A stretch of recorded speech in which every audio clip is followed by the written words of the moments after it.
Doctor ortho Ayurvedic oil and capsule, अब दर्द भी घुटने टेकेगा। रुद्रपुर की राजनीति में मची हलचल। भाजपा के पूर्व विधायक राजकुमार ठुकराल के कांग्रेस में शामिल होते ही कांग्रेस नेता मीना शर्मा ने अपने सभी पदों से दिया इस्तीफा। मीना शर्मा ने राजकुमार ठुकराल पर लगाए गंभीर आरोप। गैस संकट की ग्राउंड रिपोर्टिंग करने वाले पत्रकार पर बीजेपी नेता ने किया केस। पत्रकार का उत्पीड़न के आरोप में मीडिया कर्मियों ने भाजपा नेता कुलदीप सिंह राणा का जलाया पुतला। डीएमएसपी के जरिए सीएम को भेजा ज्ञापन। पत्रकारों ने इसे लोकतंत्र और अभिव्यक्ति की स्वतंत्रता पर सीधा हमला बताया। देहरादून में पेट्रोल पंप पर नशे में धुत होकर उत्पाद मचाने वाले युवक की पुलिस कस्टडी में मौत। एसएसपी ने थाना अध्यक्ष और 3 पुलिसकर्मी को किया पुलिस लाइन स्थानांतरित। मामले की जांच में जुटी पुलिस।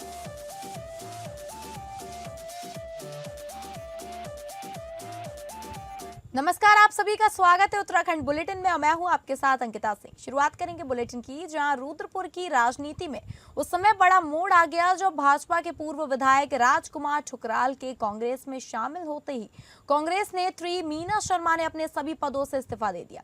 मीना शर्मा ने आरोप लगाया है कि ठुकराल का राजनीतिक और सामाजिक आचरण हमेशा विवादित रहा है तथा उन्होंने पूर्व में महिलाओं, मुस्लिम समाज और कांग्रेस नेतृत्व के प्रति आपत्तिजनक भाषा का प्रयोग किया। उन्होंने कहा कि इस संबंध में उन्होंने पार्टी के कई वरिष्ठ नेताओं को पहले ही अवगत कराया था, लेकिन उनकी आपत्तियों को गंभीरता से नहीं लिया गया। मीना शर्मा ने महिला कांग्रेस प्रदेश उपाध्यक्ष, प्रदेश कांग्रेस कमेटी सदस्य और हरिद्वार जनपद प्रभारी पद से इस्तीफा देते हुए जल्द समर्थकों से चर्चा के बाद अगला निर्णय लेने की बात कही।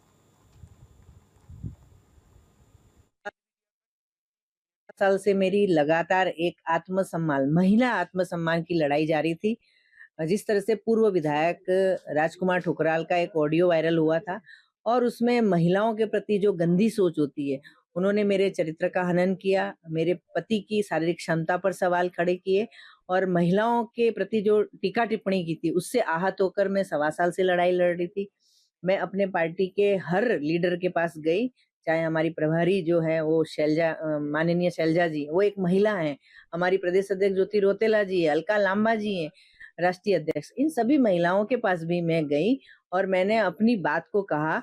और आज जब ऐसे विधायक जो रहे हैं, पूर्व विधायक राजकुमार ठुकराल, जिन्होंने हमेशा एक नहीं अनगिनत महिलाओं के चरित्र अपनी चाहे निगाहों से चाहे अपनी बातों से चरित्र का हनन किया है, ऐसे हनन करने वाले व्यक्ति को हमारी पार्टी ने ना कहीं हमारी सहमति ना कहीं सामंजस्य बिठाकर और जिस तरह से उसके आज ज्वाइनिंग कराई है उससे मैं आहत हूं, क्योंकि एक तरफ आप न्याय की बात करती है। खटीमा प्रकरण को लेकर पत्रकारों का गुस्सा सड़कों पर फूट पड़ा। गैस संकट की ग्राउंड रिपोर्टिंग करने वाले पत्रकार पर मुकदमा दर्ज किए जाने के विरोध में प्रिंट और इलेक्ट्रॉनिक मीडिया से जुड़े पत्रकारों ने जिला मुख्यालय के मोटर स्टेशन में जोरदार प्रदर्शन किया। इस दौरान भाजपा नेता कुलदीप सिंह राणा का पुतला फूंककर कार्यवाही को पत्रकार उत्पीड़न करार दिया। प्रदर्शनकारियों ने डीएम और एसपी के माध्यम से मुख्यमंत्री को ज्ञापन भेजते हुए साफ चेतावनी दी कि यदि मुकदमा जल्द वापस नहीं लिया गया तो आंदोलन और उग्र किया जाएगा। इस विरोध प्रदर्शन को समाजवादी पार्टी का भी समर्थन मिला, जिससे मामला और भी गर्मा गया।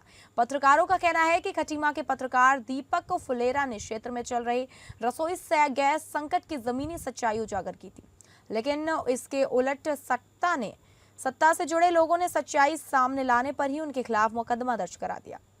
आरोप है कि भाजपा नेता की शिकायत पर बिना निष्पक्ष जांच के ही पुलिस ने कार्रवाई कर दी। प्रदर्शन के दौरान पत्रकारों ने इसे लोकतंत्र और अभिव्यक्ति की स्वतंत्रता पर सीधा हमला बताया। उन्होंने कहा, अगर सच्चाई दिखाना ही अपराध बन जाएगा तो लोकतंत्र का अस्तित्व ही खतरे में पड़ जाएगा। जिला पत्रकार संगठन के अध्यक्ष चंद्रबल्लभ ओली के नेतृत्व में हुए इस प्रदर्शन में सपा जिला अध्यक्ष ललित मोहन भट्ट समेत कई पत्रकार और राजनीतिक कार्यकर्ता शामिल हो रहे हैं। वहीं उपनेता प्रतिपक्ष भुवन कापड़ी ने भी सरकार पर निशाना साधते हुए कहा कि भाजपा सरकार आलोचना से डर कर सच्चाई को दबाने की कोशिश कर रही है। उधर लोहाघाट में भी एनयूजे के जिलाध्यक्ष जगदीश राय के नेतृत्व में एसडीएम के माध्यम से मुख्यमंत्री को संबोधित ज्ञापन सौंपा गया, जिससे पूरे जिले में इस मुद्दे को लेकर आक्रोश साफ नजर आया। बहुत गलत किया जा रहा है। पत्रकार लोग जो है कि सच की सच बात कहते हैं और झूठ कभी नहीं लिखते हैं। इसलिए जो क्या कहते हैं खटीमा पत्रकार जी ने लिखा होगा वो सच बात लिखी होगी। इसके लिए बीजेपी के कहने में जो रिपोर्ट की गई है वो बहुत गलत है। इस केस को वापस लेना चाहे, नहीं तो पूरी समाजवादी पार्टी उत्तराखंड में पत्रकारों का समर्थन करेगी। चंपावत जिले में रसोई गैस को लेकर फैल रही तमाम चर्चाओं के बीच जिलाधिकारी मनीष कुमार ने स्थिति पूरी तरह स्पष्ट कर दी है। उन्होंने कहा कि जनपद में गैस की कोई कमी नहीं है, बल्कि आपूर्ति व्यवस्था पूरी तरह सुचारू रूप से संचालित हो रही है। डीएम ने लोगों से अपील की है कि वे अफवाहों पर ध्यान न दें और अनावश्यक रूप से गैस सिलेंडरों का भंडारण करने से बचें। उनका कहना है कि प्रशासन लगातार स्थिति पर नजर बनाए हुए है और हर उपभोक्ता तक समय पर गैस पहुंचाने के लिए पूरी व्यवस्था सक्रिय है। उन्होंने बताया कि पहले जहां रोजाना करीब 1000 सिलेंडरों की खपत होती थी, वहीं अब यह बढ़कर 1200 से 1300 सिलेंडर प्रतिदिन तक पहुंच गई है। इसके बावजूद आपूर्ति पूरी तरह मांग के अनुरूप की जा रही है। व्यावसायिक गैस उपभोक्ताओं के लिए भी राहत की खबर है। कमर्शियल सिलेंडरों का कोटा 50% से बढ़ाकर 70% कर दिया गया है, जिससे होटल, ढाबा और अन्य व्यापारिक प्रतिष्ठानों को सीधा फायदा मिलेगा। डीएम ने यह भी माना कि कुछ उपभोक्ताओं को डीएसी और एसएमएस से जुड़ी तकनीकी समस्याएं आई हैं। इसको लेकर इंडियन ऑयल के अधिकारियों को तत्काल समाधान के निर्देश दिए गए। इसके साथ ही कमजोर नेटवर्क वाले क्षेत्रों के लिए विशेष व्यवस्था पर भी विचार चल रहा है। उन्होंने साफ कहा कि गैस वितरण के लिए तय रोस्टर का पालन जरूरी है, ताकि हर जरूरतमंद तक समय पर सिलेंडर पहुंच सके। अगर किसी को दिक्कत आती है तो पहले संबंधित गैस एजेंसी से संपर्क करें और जरूरत पड़ने पर जिला पूर्ति अधिकारी या उप जिलाधिकारी से भी शिकायत दर्ज की जा सकती है। जैसा कि आप सभी विदित हैं, हमारे यहाँ जो खाड़ी देशों में अभी युद्ध चल रहा है, उसकी वजह से जो सप्लाई है उनको सुचारू करने पे राज्य सरकार और भारत सरकार लगातार काम कर रही है। आप सभी विदित हैं कि डोमेस्टिक सप्लाई जो है वो 100% जो पुरानी डिमांड थी उसके आधार पे कार्य किया जाना है। और कमर्शियल सप्लाई में भी आज रिलैक्सेशन जो है आज अवगत किया गया है कि कमर्शियल सिलेंडर से पहले 50% निर्धारित जो कोटा था उसके हिसाब से मिल रहा था, आज वो 70% बढ़ाया गया है। जनपद ऊधम सिंह नगर के जसपुर नगर पालिका में आज क्षेत्र के विकास कार्यों को लेकर बोर्ड बैठक की गई, जिसमें क्षेत्र के कई विकास कार्यों को लेकर चर्चा हुई और बजट को लेकर भी सभी सभासदों के साथ बातचीत की गई। वहीं नगर पालिका अध्यक्ष नौशाद सम्राट ने बताया कि आज बोर्ड बैठक में सबसे पहला प्रस्ताव बजट को लेकर था। बजट में 37 करोड़ 95 लाख का बजट पास किया गया। इसके अलावा ये तय बाजारी का ठेका जो नगर पालिका खुद उजागर उगाती थी, उसे भी बोर्ड बैठक में लाए और अगले महीने तक बाजारी का ठेका किया जाएगा। इसके अलावा जो ठेकेदार के रजिस्ट्रेशन थे जो 31 मार्च को खत्म हो रहे थे, उसे बोर्ड मीटिंग में पास किया गया। साथ ही और भी विकास के 2-3 मुद्दों को पास किया गया, जिन्हें अगले महीने से धरातल पर उतारा जाएगा। हमारी बोर्ड मीटिंग थी। बोर्ड मीटिंग में सबसे पहले प्रस्ताव था हमारा बजट को लेकर। बजट में हमने 37 करोड़ 95 लाख का बजट पास किया है। इसके अलावा एक हमारा जो जसपुर में तय बाजारी का ठेका जो नगर पालिका खुद उगाती थी, उसे भी हम बोर्ड मीटिंग में लाए हैं। उसका अगले महीने हम तय बाजारी का ठेका करेंगे। उसके अलावा जो हमारे ठेकेदारों के रजिस्ट्रेशन थे वो 31 तारीख में खत्म हो रहे थे। एक बोर्ड मीटिंग में उसे पास करा हमने। और जो उसके और भी 2-3 मुद्दे थे उन्हें भी पास करा हमने बोर्ड मीटिंग में। सबसे अहम मुद्दा जो था हमारा बजट को लेकर था। 37 करोड़ 95 लाख का बजट पास करा हमने। अच्छा, बस अगले महीने से धरातल पे ही है। जनपद ऊधम सिंह नगर के जसपुर महुआ डाबर निवासी भारतीय जनता पार्टी के जिलाध्यक्ष की माताजी का 23 मार्च को आकस्मिक निधन हो गया, जिसके बाद क्षेत्र शोक की लहर में डूब गया था। तभी से लेकर जिलाध्यक्ष मनोज पाल के आवास पर शोकाकुल परिवार को सांत्वना देने के नेताओं का आना जाना है। विगत दिनों भारतीय जनता पार्टी के वरिष्ठ नेता मोहन खेड़ा भी पहुंचे थे, जो वहीं कल देर शाम सूबे की खेल मंत्री रेखा आर्य जिलाध्यक्ष के आवास पर पहुंची और परिवार को सांत्वना दी। इस दौरान वहां भाजपा के कार्यकर्ता भी मौजूद रहे।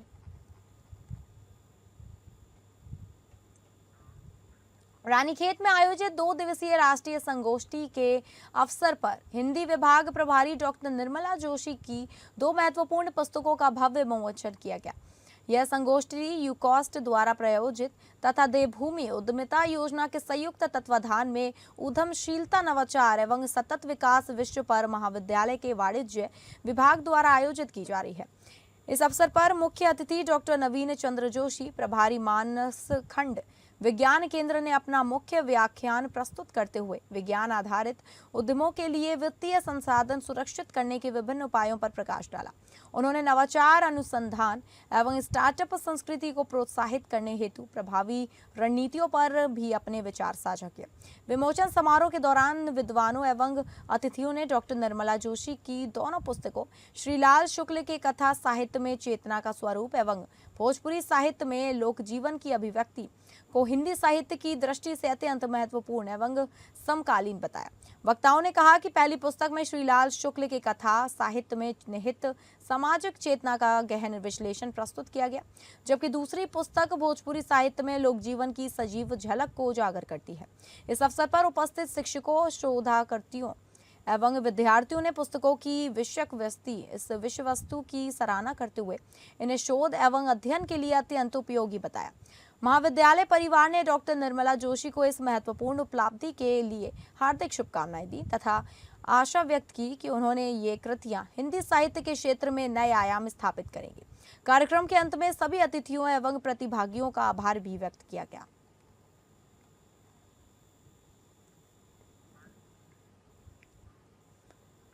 द्वाराहाट नगर के पीएम श्री राजकीय बालिका इंटर कॉलेज द्वाराहाट में वार्षिक उत्सव बड़े ही हर्ष और धूमधाम से मनाया जाएगा। जो कि जिला पंचायत सदस्य युगल किशोर, मुख्य अतिथि ने प्राचार्य सोनिका नेगी, पूर्व प्रखंड खंड शिक्षा अधिकारी ओपी हरबोला ने संयुक्त रूप से दीप प्रज्वलित कर कार्यक्रम का शुभारंभ किया। कार्यक्रम में बच्चों ने बहुत सुंदर सांस्कृतिक कार्यक्रम प्रस्तुत किए। विभिन्न प्रांतों की संस्कृति बच्चों ने बहुत ही सुंदर तरीके से दिखाया। प्रधानाचार्य सोनिका नेगी ने वार्षिक आख्या प्रस्तुत की और विद्यालय के विभिन्न क्रियाकलापों के बारे में विस्तृत रूप से जानकारी साझा की।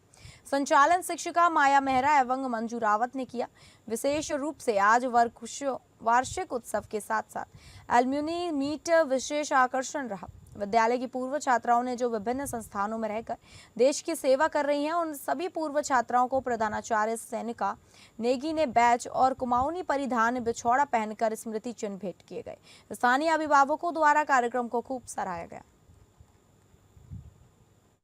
नमस्कार। इस वर्ष हमने अपने विद्यालय में पूर्व छात्राओं जो यहाँ से पढ़ के गई हैं उनको आमंत्रित किया, एल्यूमिनी मीट का आयोजन किया और उन सबको यहाँ उन्होंने अपने विचार, अपने अनुभव साझा किए, जिससे कि हमारी छात्राएं जो हैं वो बहुत प्रभावित हुई और उनको प्रेरणा मिली।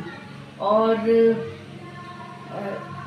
ये एक हमारी पहल थी कि हम समाज में एक को जोड़ सकें एक साथ, जो नई पीढ़ी है और पुरानी पीढ़ी है उसको जोड़ सकें और अपने इस विद्यालय जो कि 1957 से अनवरत हमारा जारी है, उस विद्यालय के इतिहास को जानने का भी हमको इन छात्राओं के पूर्व छात्राओं के माध्यम से हमको एक अवसर मिला। देहरादून के लाटपुर में उस वक्त हड़कंप मच गया जब एक पेट्रोल पंप पर नशे में धुत एक युवक ने जमकर उत्पात मचाया। खबर मिली कि इस शख्स ने न सिर्फ पंप कर्मियों के साथ बदसलूकी की, बल्कि तेल डलवाने के बाद पैसे देने से भी साफ इनकार कर दिया। सूचना मिलते ही पुलिस मौके पर पहुंची और हंगामा कर रहे इस सिरफरे को दबोच कर थाने लेकर आई। पुलिस के मुताबिक हवालात में बंद रहने के दौरान अचानक युवक ने शोर मचाना बंद कर दिया और बेसुध होकर गिर पड़ा। आनन फानन में उसे कोरोनेशन अस्पताल ले जाया गया, जहां डॉक्टर ने उसे मृत घोषित कर दिया। वहीं एसएसपी देहरादून का कहना है कि उक्त प्रकरण में पारदर्शी जांच सुनिश्चित करने के लिए थानाध्यक्ष रायपुर और थाने पर नियुक्त 3 पुलिस कर्मियों को तत्काल प्रभाव से पुलिस लाइन स्थानांतरित किया गया, जिससे उक्त प्रकरण की जाँच प्रभावित न हो सके। थाना रायपुर की में हवालात में सुनील रतूड़ी की असामयिक मृत्यु के संबंध में सूचना हमें प्राप्त हुई थी। तत्काल पुलिस बल द्वारा उनको हॉस्पिटल भिजवाया गया, जहां पर डॉक्टरों द्वारा उन्हें मृत घोषित किया गया, क्योंकि काफ़ी गंभीर प्रवृत्ति का ये मामला है। इसलिए जो भी नेशनल ह्यूमन राइट कमीशन की ओर से जो गाइडलाइंस हैं उसका पूरी तरीके से पालन किया जा रहा है और उसमें हम ये सुनिश्चित करेंगे कि इस पूरे घटनाक्रम की जाँच जुडिशल मजिस्ट्रेट या मजिस्ट्रेटी जांच इसमें की जानी चाहिए। इसके साथ ही जो डॉक्टरों के पैनल से इस पूरे जो इनके जो पीएम है वो भी किया जाना। खबरों में आगे बढ़ेंगे, जहां धामी सरकार के 4 साल पूरे होने के उपलक्ष्य में जन जन की सरकार 4 साल बेमिसाल थीम के अंतर्गत संपूर्ण राज्य में विभिन्न कार्यक्रम चलाए जा रहे हैं। वहीं उत्तराखंड डिप्लोमा इंजीनियर्स महासंघ के बैनर तले पूरे प्रदेश में 23 तारीख से इंजीनियर्स हड़ताल पर चल रहे हैं। देखने वाली बात यह है कि जहां सरकार अपने 4 सालों की योजना का गुणगान गा रही है, वहीं डिप्लोमा इंजीनियर्स अपनी 27 सूत्रीय मांगों को लेकर हड़ताल पर चले गए।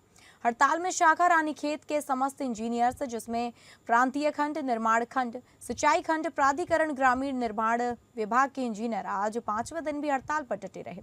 बता दें कि कुछ महीने पहले उत्तराखंड डिप्लोमा इंजीनियर्स महासंघ के पदाधिकारियों ने अपने अधिवेशन में मुख्यमंत्री पुष्कर सिंह धामी को एक मांग पत्र दिया था, लेकिन आज 9 महीने बीतने के बाद भी मांग पत्र पर कोई ध्यान नहीं दिया गया, जिस कारण उत्तराखंड डिप्लोमा इंजीनियर्स महासंघ ने हड़ताल पर जाने का निर्णय लिया। इंजीनियर अजय टमटा, मंडल अध्यक्ष कुमाऊं, उत्तराखंड डिप्लोमा इंजीनियर्स महासंघ ने कहा कि हमारी महासंघ से जो हमें एक आंदोलन कार्यक्रम दिया है, जिसमें 27 सूत्रीय मांगों का ये मांग भी हमारी समस्या है। इसमें जब पिछली बार जून में हमारा अधिवेशन हुआ था तो मुख्यमंत्री जी ने कहा था कि बहुत ही जल्द आपकी समस्याओं का निस्तारण कर दिया जाएगा, लेकिन आज 9 महीने बीतने के बाद भी उनकी तरफ से इस पर कोई ध्यान नहीं दिया गया। तो विवश होकर हम करीब 3800 डिप्लोमा इंजीनियर 23 मार्च से हड़ताल पर चले गए हैं और आज लगभग 5वें दिन बाद भी कहीं से कोई सुनवाई नहीं की जा रही है। महासंघ की ओर से हमें निर्देश मिला है कि यह हड़ताल जारी रहेगी और जब तक हमारी मांगें पूरी नहीं होती। जो महासंघ ने हमें एक आंदोलन कार्यक्रम दिया था 27 सूत्री मांगों के, जो मांग नहीं हमारी समस्याएं हैं, तो इसमें जब पिछली दफ़ा हमारा जून में अधिवेशन हुआ था तब माननीय मुख्यमंत्री जी ने कहा था कि बहुत ही जल्द आपकी समस्याओं का निस्तारण कर दिया जाएगा, लेकिन आज लगभग 9 महीने बीतने के बाद भी उनकी तरफ से कुछ भी इसमें ध्यान नहीं दिया गया। तो मजबूरीवश हम लोगों को पूरे तकरीबन 3500 डिप्लोमा इंजीनियर्स जो हैं हड़ताल पे चले गए हैं 23 तारीख से, और आज हो गई है 27 तारीख लगभग। उत्तराखंड डिप्लोमा इंजीनियर महासंघ के बैनर तले हमारी 27 सूत्रीय मांगे हैं। मांगों के लिए मांग भी हैं और समस्याएं भी हैं, क्योंकि जहां तक हम इंजीनियरिंग संवर्ग के लोग हैं, प्रदेश भर में जगह जगह गुलदार देखने को मिल रहा है। कभी गुलदार कुत्तों को अपना शिकार बना रहा है तो कभी लोगों को हमला कर उन्हें घायल कर रहा है, जिसकी वजह से लोगों में दहशत बनी हुई है। तो वहीं गुलदारों को पकड़ने के लिए वन विभाग भी हर संभव प्रयास कर रहा है। जनपद ऊधम सिंह नगर के जसपुर क्षेत्र के तराई पश्चिम वन प्रभाग में आए दिन किसी न किसी गांव में गुलदार की धमक से लोगों में दहशत बनी हुई है।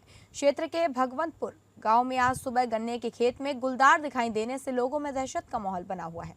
सूचना पर पहुंची वन विभाग की टीम ने गन्ने के खेत में गुलदार को पकड़ने के लिए पिंजरा लगा दिया, तो वहीं ग्रामीण भी खेतों में जाने से कतरा रहे। वन विभाग पूरी तरह से अलर्ट मोड में है। अब देखना है कि गुलदार कब पिंजरे में कैद होता है।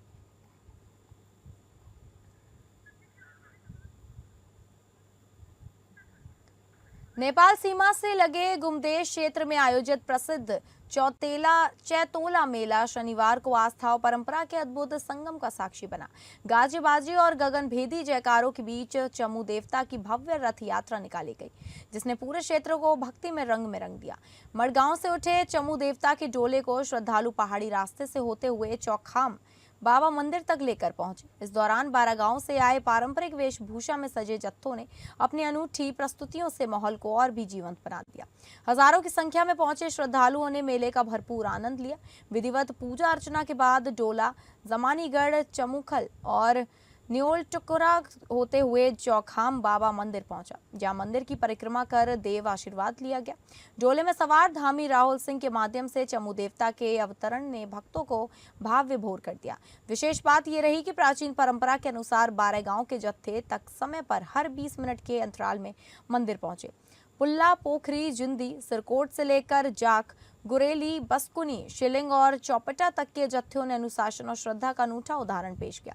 मेला समिति अध्यक्ष कुशाल सिंह धोनी व पुरोहितों ने बताया कि यह परंपरा वर्षों से चली आ रही है, जो आज भी उसी श्रद्धा और अनुशासन के साथ निभाई जा रही है। चमू देवता के डोले के साथ ही इस साल के मुख्य मेले का विधिवत समापन हो गया।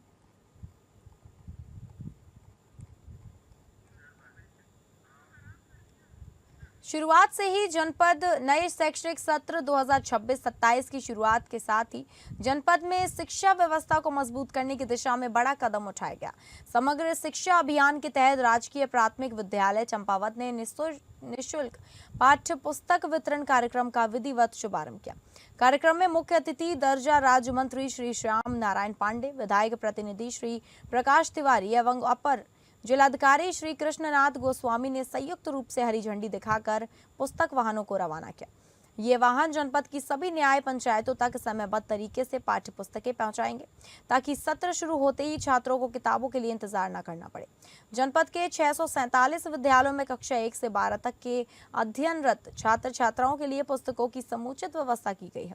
प्रशासन द्वारा बनाई गई व्यवस्थित वितरण प्रणाली के तहत किताबों को सीधे न्याय पंचायत स्तर तक पहुंचाया जा रहा है, जिससे शिक्षा में किसी प्रकार की बाधा न आए।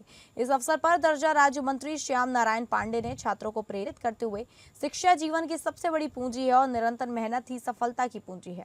विधायक प्रतिनिधि श्री प्रकाश तिवारी ने पुस्तकों के महत्व को बताते हुए छात्रों से नियमित अध्ययन और पुस्तकों के संरक्षण का आह्वान किया। अपर जिलाधिकारी कृष्णनाथ गोस्वामी ने शिक्षकों से गुणवत्तापूर्वक शिक्षा देने और छात्रों के सर्वांगीण विकास में सक्रिय भूमिका निभाने की अपील की। उन्होंने कहा कि पुस्तकें ही एक मजबूत भविष्य की नींव रखती हैं। कार्यक्रम में मुख्य शिक्षा अधिकारी मान सिंह, शिक्षकगण एवं अन्य संबंधित अधिकारी व कर्मचारी मौजूद रहे। इस पहल से स्पष्ट है कि चंपावत में शिक्षा को लेकर प्रशासन पूरी तरह गंभीर है और हर छात्र तक संसाधन समय पर पहुंचाने के लिए प्रतिबद्ध है।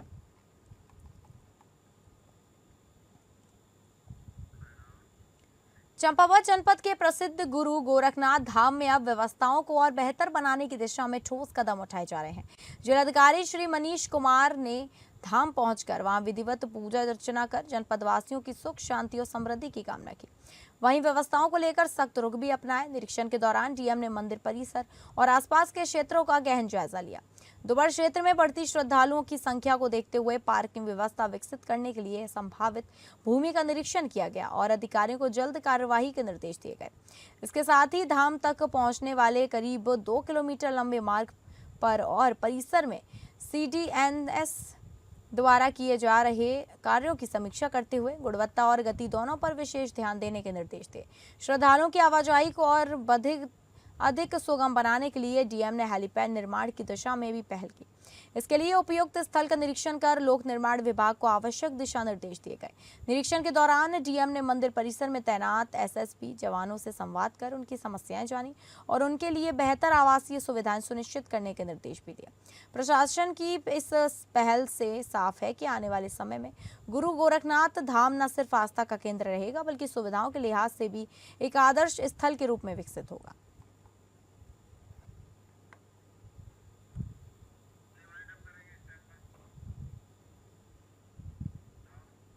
तो फिलहाल उत्तराखंड बुलेटिन में बस इतना ही। नमस्कार।